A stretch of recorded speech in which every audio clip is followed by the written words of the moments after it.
मैं लोगों से मोहब्बत में अनाएं छोड़ देता हूँ।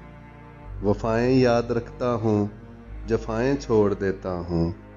खुले रखता हूँ दिल के रास्ते नाराज़ लोगों पर। मैं वापस आने वालों की ख़ताएं छोड़ देता हूँ। मैं सब लोगों से मिलता हूँ, अदब से बात करता हूँ। ये शोहरत और बुलंदी की हवाएं छोड़ देता हूँ। तकब्बुर शोर करता है, करो तज़लील लोगों की। मैं अपने नफ्स की सारी सदाएं छोड़ देता हूँ। कोई दिल को दुखाए मुस्कुरा कर बात करता हूँ। नबी को याद करता हूँ, खताएं छोड़ देता हूँ। वो रस्ते तर्क करता हूँ, वो मंजिल छोड़ देता हूँ। जहाँ इज्जत नहीं मिलती वो महफिल छोड़ देता हूँ।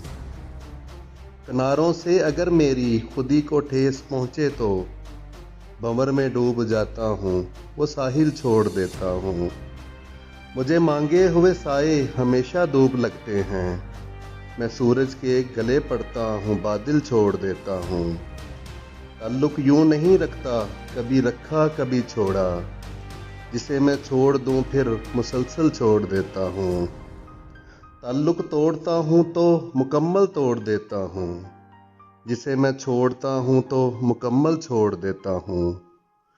मोहब्बत हो कि नफरत हो, बरा रहता हूँ शिद्दत से। जिधर से आए ये दरिया उधर को मोड़ देता हूँ। यकीन रखता नहीं हूँ मैं किसी कच्चे ताल्लुक पर। जो धागा टूटने वाला हो उसको तोड़ देता हूँ।